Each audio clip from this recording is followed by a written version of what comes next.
성경은 전쟁 이야기입니다. 싸우는 이야기입니다. 세상과의 전쟁, 마귀와의 전쟁, 나 자신과의 전쟁, 온통 전쟁 이야기입니다. 그렇지만 하나님이 붙들어 주시면 승리한다. 이게 성경입니다. 우리 인생도 똑같습니다. 전쟁입니다. 전쟁. 먹고 사는 게 전쟁, 뱃살과의 전쟁, 코로나와의 전쟁, 질병과의 전쟁, 입시 전쟁, 취업 전쟁, 또 집에 오면 사랑과 전쟁, 난리입니다. 난리.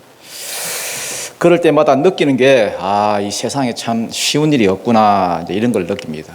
한 번씩 전도하러 나가다 보면요, 확실히 느껴져요. 영적 전쟁이 만만치가 않다. 다들 우상에 사로잡혀 있고요.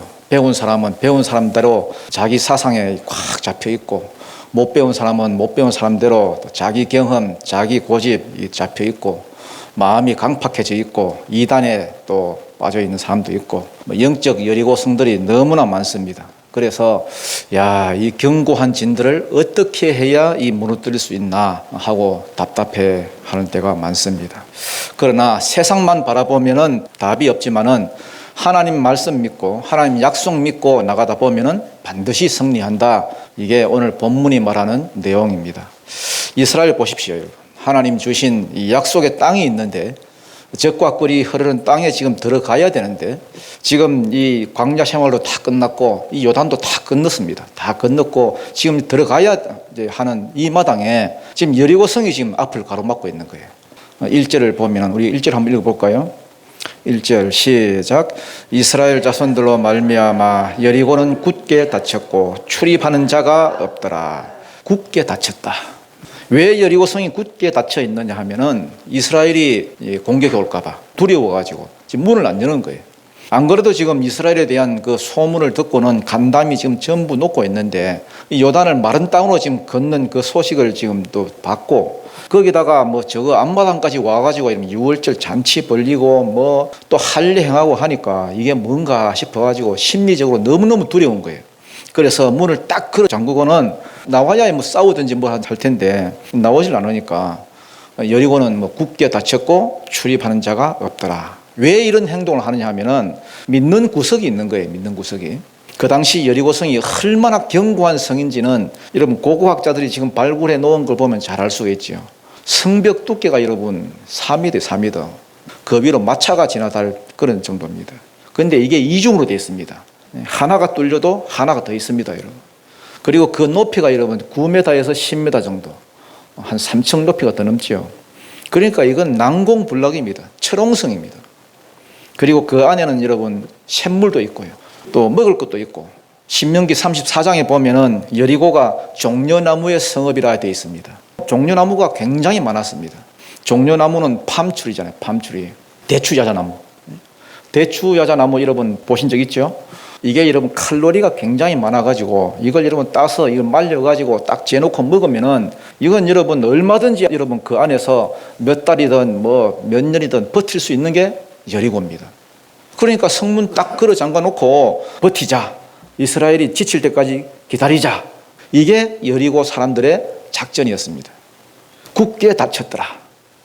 그런데 이게 가나안의 첫 성읍이거든요. 이걸 무너뜨려야 가나안 그 나머지 땅도 다 정복할 수 있는 거예요. 우리도 인생 살다 보면 이런 걸 만납니다. 여리고성, 철옹성처럼 도저히 열릴 것 같지 않은, 무너질 것 같지가 않은 이 여리고성들이 많습니다. 여리고성 같은 문제가 있고, 여리고성 같은 일이 있고, 여리고성 같은 사람이 있고, 어쩌면 저렇게 강할까? 해도 안 되니까 그게 여러분 나를 지치게 만들고, 그렇지만은 피할 수도 없고요. 도저히 감당이 안 되는 그런 사람. 어떤 그 나이 좀 많은 그 아가씨인데, 그 이모가 하나 있는데 따라다니면서 그런 말을 하더래요. 너 언제쯤 결혼할 거냐? 결혼식장에 갔더니 옆구리를 툭 치면서 너 언제 갈 거야? 다음엔 네 차례야. 참 듣기 싫지요. 한두 번도 아니고 만날 때마다 또 그러니까 속이 부글부글 끓는데, 또 이모니까 말 한마디 할 수도 없고 이 답답해 미치겠더래요. 그러다가 이제 교회에서 장례식이 있었습니다. 다들 슬픔에 잠겨 있는데 드디어 이제 기회가 온 거죠. 이모 옆구리를 툭 치면서 이모는 언제 가요? 다음은 이모 차례 아니에요. 그랬더니 뭐 다시는 시집가라는 소리를 안 하더라. 통쾌하죠. 통쾌. 그렇지만 우리 인생 가운데 이런 통쾌한 일이 여러분 얼마나 되겠습니까? 여러분. 대개는 다 해결이 안 되고 또 뭐 답답해하고 뭐 포기하는 게 이게 일상인데, 어떻게 해야 이런 꽉 막힌 여리고 성들을 우리가 열어 제치고 승리할 수 있겠습니까? 그래서 약속의 땅으로 우리가 들어갈 수가 있겠습니까? 제일 먼저 우리가 하나님의 약속을 붙드는 거예요. 약속을 기억하는 거예요. 약속 붙들고 나아가는 거예요. 그러면은 승리한다는 거예요. 우리 2절 보겠습니다. 2절 시작. 여호와께서 여호수아에게 이르시되 보라, 내가 여리고와 그 왕과 용사들을 내 손에 넘겨주었으니. 이미 넘겨주었다, 이 약속이죠. 이미 넘겨주었다. 1장에도 보면 똑같은 말씀을 하시죠. 1장 3절에 보면은 너희 발바닥으로 밟는 곳은 모두 내가 너희에게 주었노니. 과거형을 써가지고 주었노니 그래요. 왜 과거형을 썼을까? 아직 우리가 받지도 않았는데. 이건 여러분, 하나님께서 우리에게 무엇을 주실 때는 항상 이런 식으로 주십니다. 실물이 아니라 뭘로? 약속으로. 완성품이 아니라 뭘로? 시로. 하나님이 주시는 것은 다 그렇습니다. 실물이 아니고 약속으로 주시고, 완성품이 아니고 시로 주시고. 그렇지만은 내 눈에는 아무 증거 안 보이고 내 손에는 뭐 잡힌 것이 없다 하여도 그 약속 붙들고 그 시 붙들고 그냥 나아가면은 하나님께서 일하시고 그것이 되게 해 주신다는 것입니다. 그래서 이미 주셨다. 과거형을 딱 써가지고 이미 넘겨주었다 하는 거예요. 그런데 이거는 공짜로 주시는 것이 아니라 어떤 전략을 주십니다. 전략. 왜? 싸워야 하니까. 그래서 성도는 어떤 싸움을 하기 전에, 어떤 일을 하기 전에, 중요한 일을 하기 전에 반드시 여러분 전략을 받을 줄 알아야 됩니다. 전도하다 보면 그런 게 있습니다. 내가 모르는 사람들 혹은 뭐 불교 뭐 사람들 처음에 딱 맞닥뜨리면 진짜 완전히 이건 뭐 여리고성이죠. 난공불락입니다. 어떻게 말해야 될지도 모르고, 집에 가서 또 여러분 가족들 얼굴 보면은 가족이지만 또 여리고성이죠. 도저히 변화될 것 같지도 않고 가족들 전도하기가 정말 힘듭니다. 이때 필요한 게 뭐냐? 전략을 받는 거예요. 전략. 기도하고 하나님께 묻고 내 안에 와 계신 성령님께 묻고, 하나님 이럴 때 우리가 어떻게 할까요? 내가 어떻게 할까요? 닫힌 문이 있는데 이거 어떻게 하면 열릴까요? 우리 남편, 우리 자식들 이거 어떻게 할까요? 물으십시오. 물으면은 하나님께서 전략을 주십니다. 그런데 묻지도 않고 자꾸 뭐 아무 전략도 없이 나가니까 자꾸만 부딪히죠. 하나님이 지금 전략을 주시는데 어떤 전략을 주시느냐? 참 희한한 전략을 주십니다. 3절 읽겠습니다. 시작. 너희 모든 군사는 그 성을 둘러 성 주위를 매일 한 번씩 돌아라. 엿새 동안을 그리해라. 하루에 한 바퀴씩 매일 6일 동안. 이게 여러분 하나님이 주신 전략이니까 사람들이 뭐 가만히 있지. 만약에 여러분 저 같은 사람이 여러분 이런 말을 했다 생각해 보십시오. 뭐라고 했겠습니까? 여러분? 지금 어째버릴까 지금 없애버릴까? 그런 생각이 안 들겠습니까? 장난하나? 뭐 돌아라? 돌았나? 뭐 그런 소리 안 하겠어요? 그래서 중요한 게 뭐냐 하면은 승리의 비결, 이 두 번째죠. 이 뭡니까? 순종하는 거예요. 딱 약속이 들렸을 때에, 말씀이 들렸을 때 즉각 순종하는 거예요. 즉각. 내 생각이 개입되기 전에. 그래서 여러분 4절부터 5절을 읽어보면은 제사장은 7번 뭘 해라? 맨 앞에 나서서 양각나팔을 부르라. 나머지 제사장들은 언약궤를 메고 그 뒤를 돌아라. 하루에 몇 번씩? 한 번씩. 며칠 동안? 6일 동안. 그리고 마지막 7째 날은 몇 번? 7번 돌아라. 7번 다 돌고 외치라 하거든. 일제히 다 외쳐라. 그러면 성이 무너질 것이다. 이거 여러분 옛날에 그 유아인이라는 그 배우가 있었죠. 유아인의 그 유명한 그 했던 말 있잖아요. 기억나십니까? 어이가 없네. 어이가 없네. 진짜 어이 없는 말씀을 하십니다. 아니 여리고는 굳게 닫혔고, 그러면 사다리를 만들어서 기어 올라가라 하든지, 아니면 뭐 투석기 같은 걸 만들어서 뭘 던지라 하든지, 아니면 뭐 옆에다 토성을 더 높이 쌓아가지고 거기서부터 기어 내리라 하든지, 뭐 이런 말씀을 해야 되는데 하나님이 왜 이런 전략을 주셨겠습니까? 7 제사장이 양각 나팔을 불고 언약궤가 뒤를 따르고 이게 다 뭐겠습니까? 이거는 군대 행진이 아니에요. 싸우자고 도는 게 아닙니다. 이거는 예배 행진입니다. 예배 행진. 군대 행진 같으면 앞에 군사들이 서야 되죠. 천부장, 백부장 이런 지휘관들이 서야 하는데 나팔과 언약궤를 가진 제사장이 섭니다. 이스라엘 백성은 나팔이 두 종류죠. 언각 나팔이 있고 양각 나팔이 있습니다. 이 언나팔은 금속 나팔이죠. 금속 나팔은 전쟁할 때 부는 나팔이에요. 전쟁할 때. 민수기 10장 2절을 보니까 언나팔 둘을 두드려 만들어 그것을 가지고 회중을 소집하고 진영을 출발하게 할지니라. 전쟁할 때. 군대가 행진할 때 부는 나팔이 언나팔이에요. 하지만 양각 나팔은 뭡니까? 뿔이죠, 뿔. 양의 뿔. 양을 잡아야 되잖아요. 잡아서 그 뿔을 가지고 부르라는 거예요. 뿔나팔은 예배할 때, 절기 때마다 회중을 불러 모을 때 양각 나팔을 부는 것입니다. 지금 여기는 양각 나팔을 불었어요. 그래서 이건 완벽한 예배 행진입니다. 예배하면서 행진하라는 거예요. 이 무슨 소리입니까? 네 앞에 아무리 큰 여리고성이 가로막혀 있다 할지라도, 난공불락 철옹성이 있다고 할지라도, 큰 느름이 있었다 할지라도 네 머리로 그거 애쓰고 힘써서 되는 게 아니다. 예배 드리면서 순종해라. 예배 드리면서 행진해라. 그러면은 승리한다는 거예요. 그래서 여러분, 주일이 큰 날입니다. 주일이 복된 날입니다. 주일이 승리의 날이에요. 예배하면서 행진하는 날이에요.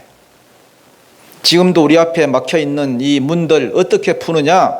예배를 통해서 열어제칩니다. 예배를 통해서. 예배에서 하나님 만나고 성령 체험하고 은혜 받고, 그리고 딱 나가면 막혀있던 것들이 그냥 싹 그냥 풀려버립니다. 여리고성 그냥 무너지듯이 무너져버려요.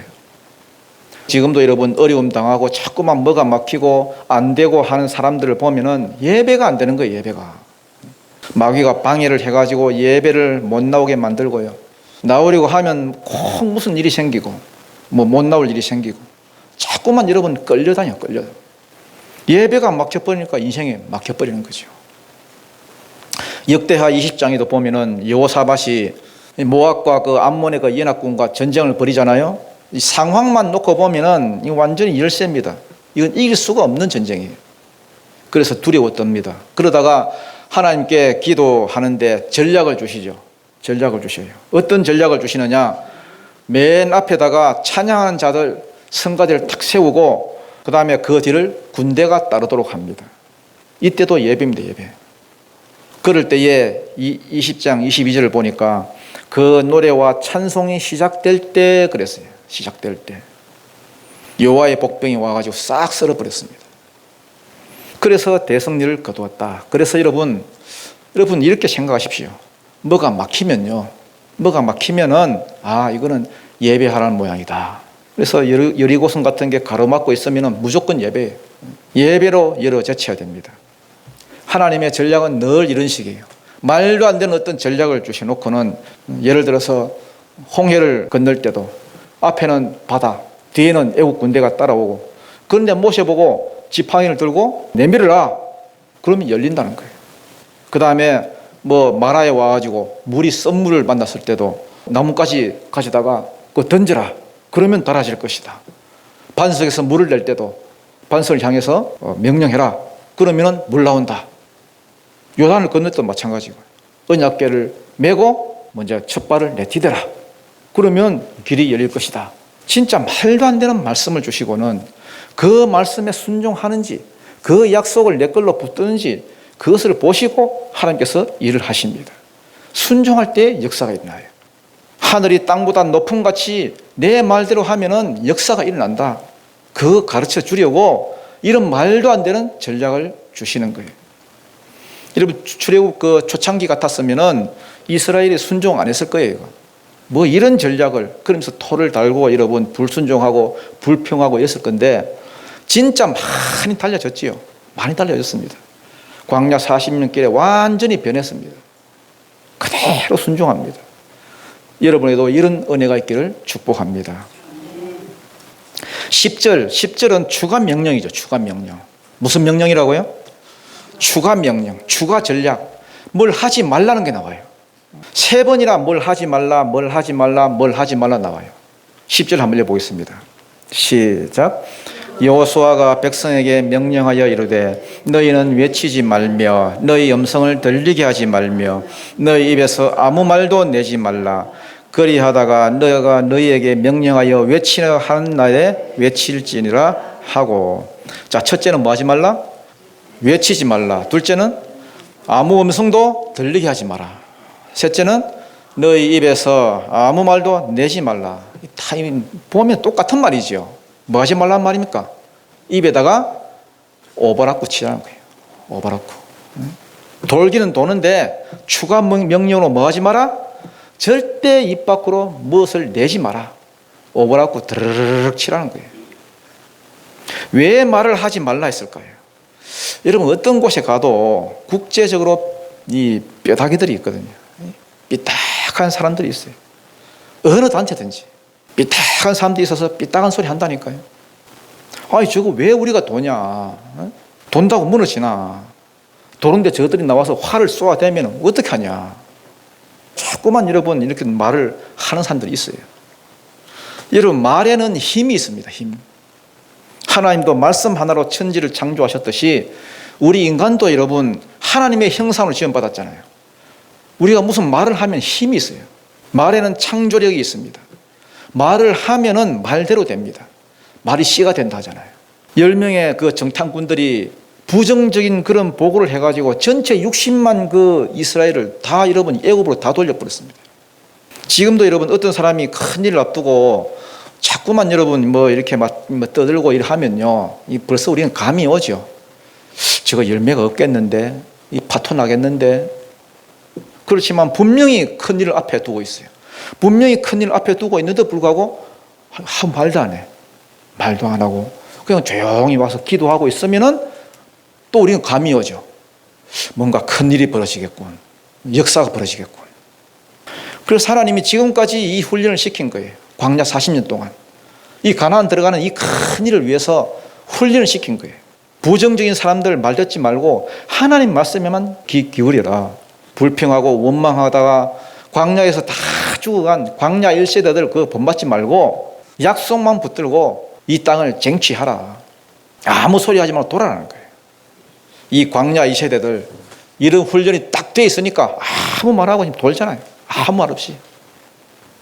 이런 훈련이 잘 돼 있는 군대, 이 군기가 잘 잡히는 그런 군대에 가면요, 딱 특징이 있어요. 특징. 군대가 조용해. 말이 없어요. 조용한 가운데 자기 임무 수행하고. 그렇지만 여러분 예비군 훈련장 가보세요. 여러분. 저 팔공산 가면 있잖아요. 예비군 훈련장. 시끄럽습니다. 시끄러워요. 도떼기 시장이에요. 엄청 시끄러워요. 예비군들 그 조용히 시킬 수 있다는 건 실력 있는 지휘관입니다. 여러분 앞에 다 친문 여는 방법 이것밖에 없어요. 예배 열심히 드리고 침묵하면서 기도 속에서 하나님 임재 만나고 그 임재 속에 있으면 됩니다. 사람들은요 큰 소리 치면 다 된다고 생각해요. 우리 한국말도 있잖아요. 목소리 큰 사람이 이긴다고. 진짜 그렇습니까? 오히려 더 안 좋아져요. 제가 해보니까 그래요. 어떤 집에 부부싸움을 너무 자주 하는 부부가 있었어요. 싸우다 보면은 해결이 안 되니까 어느 날 이제 상담하러 왔대요. 갔대요. 정신과 의사한테. 뭐 어떻게 했으면 좋겠냐. 그러니까 그 정신과 의사가 약을 지어줬대요. 파란색 그 물약인데 이거 싸움 시작되면 이거 무조건 이거 마시라. 무조건 이 약 한 3숟가락 입에 넣으세요. 그런데 당장 삼키면 안 되고 이거 3분 있다가 삼켜야 된다고. 그래야 약효가 있다. 며칠 있다가 여러분 이제 찾아왔다고 하죠. 그 약 우리 다 먹었어요. 근데 더 이상 먹을 필요가 없어요. 부부싸움 없어졌다. 그래서 알고 봤더니 가짜 약이에요. 가짜 약. 소화제에다가 색소만 넣은 거예요. 약효는 어디서 나온 겁니까? 약효? 입에 물고 있던 그 3분 침묵의 시간, 거기서 약효가 나온 거예요. 지금도 한심하게 사는 인생들을 보면은 하나같이 다 특징이 적답이에요. 적답. 적극적으로 표현하고 적극적으로 화를 내고. 그래서 여러분 뭐 하나 들고 다니면서 여러분 화날 때마다 물고 있으세요. 물고 있으세요. 집에서도 여러분 부부 싸움이 시작될 조짐이 보인다 그러면 먹자 이래 가지고 여러분 입에 탁 틀어놓고 3분. 몇 분요? 3분.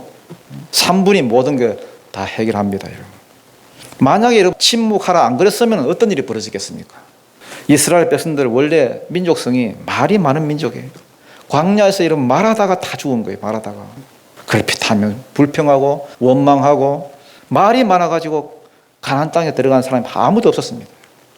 하나님 음성만 듣고 나가는 거예요. 내 목소리를 죽이는 거예요. 내 목소리를 죽인다 이거는 많은 뜻이 있습니다. 그냥 침묵하는 소리가 아니에요. 이거는 내 자아를 죽이라는 거예요. 내가 죽는 거예요. 내가. 예수님께서 십자가에 못 박혀 돌아가실 때에 아무 말씀 없었어요. 빌라도 앞에 섰을 때에 아무 말이 없었습니다. 십자가에 돌아가시기 전에 내가 먼저 죽은 거예요. 또 하나 전체 백성들이 대의를 지어 나가라고 하는 것은 전심전력을 다 하라는 거예요. 대충 돌지 말라는 거예요. 이거 여러분 하나님만 빼놓고 본다면 이거 황당한 이야기죠.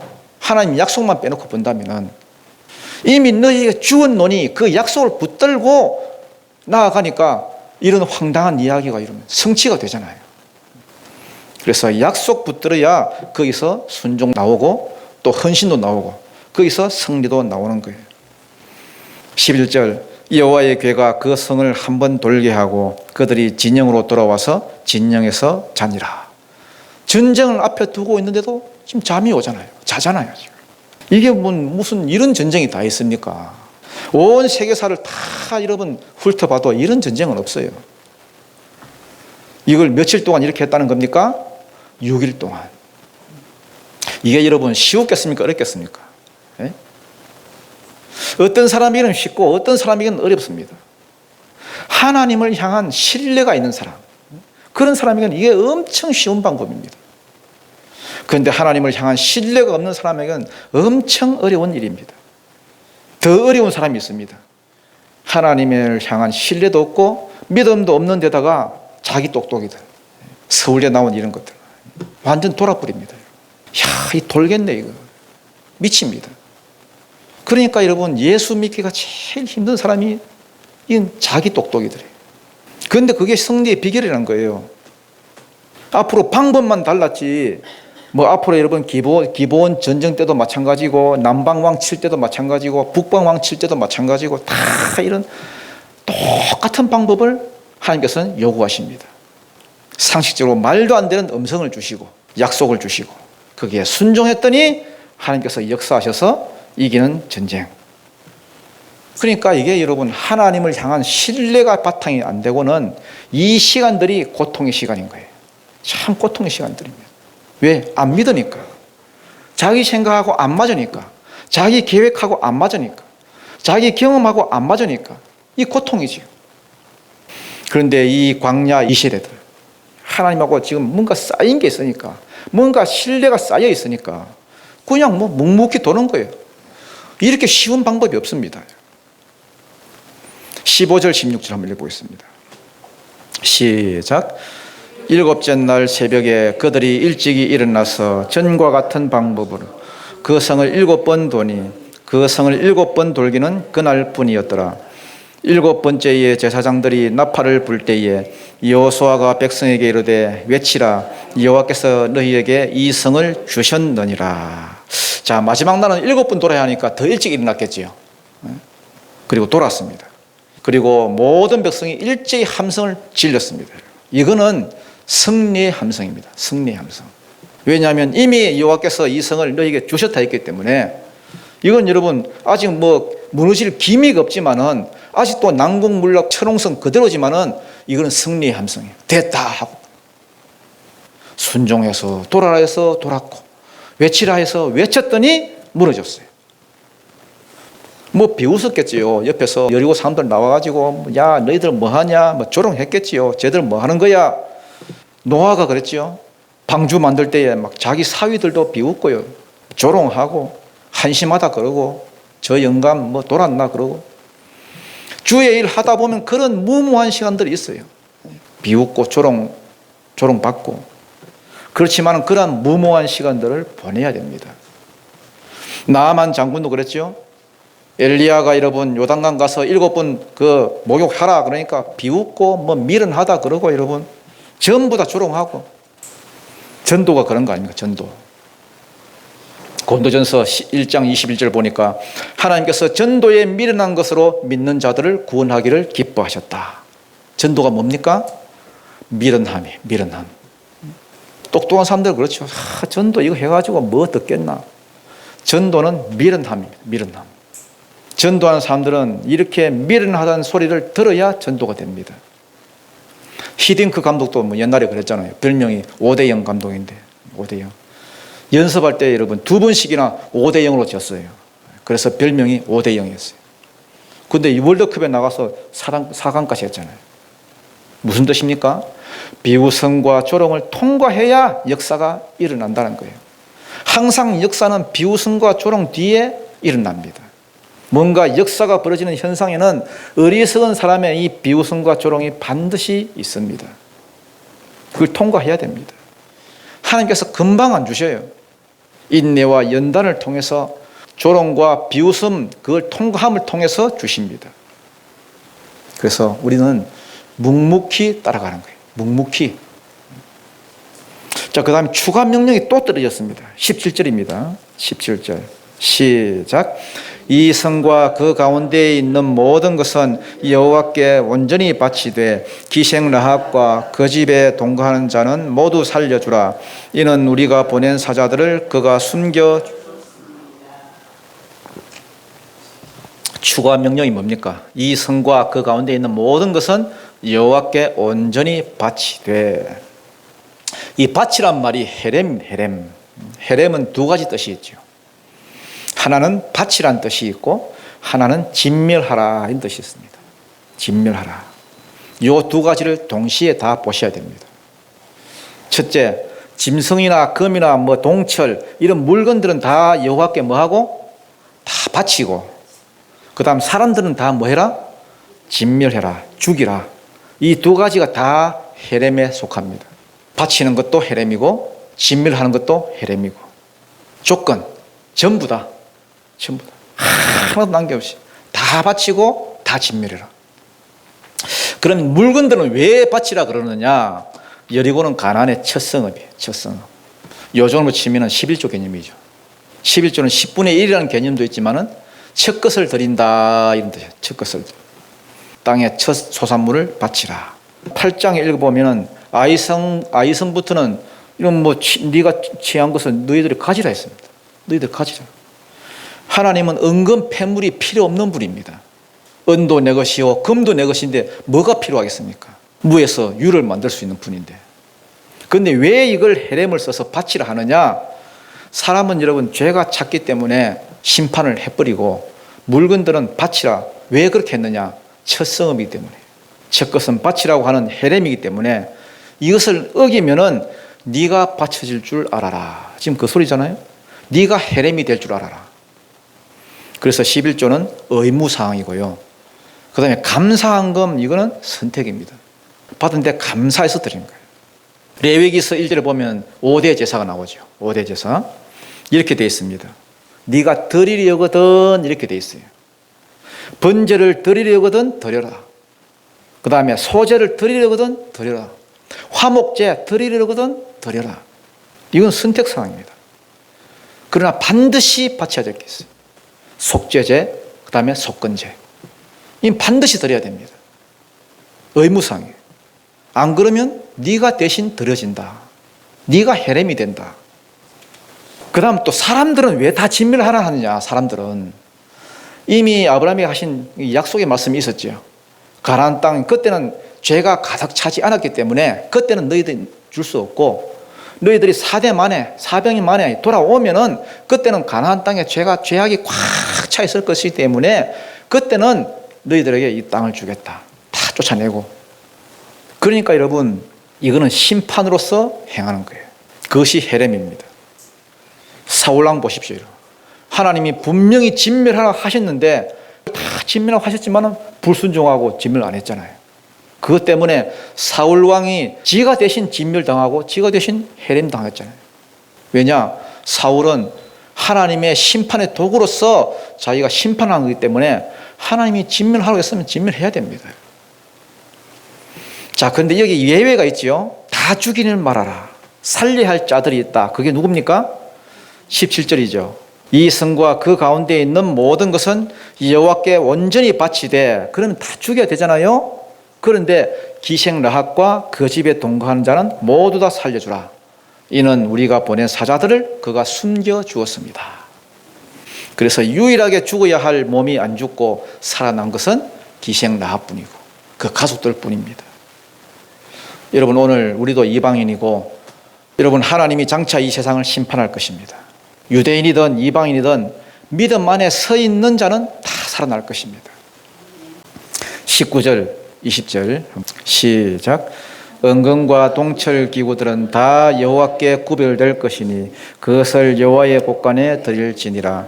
이에 백성은 외치고 제사장들은 나팔을 불매 백성이 나팔 소리를 들을 때에 크게 소리 외치니 성벽이 그대로 무너져 내린지라.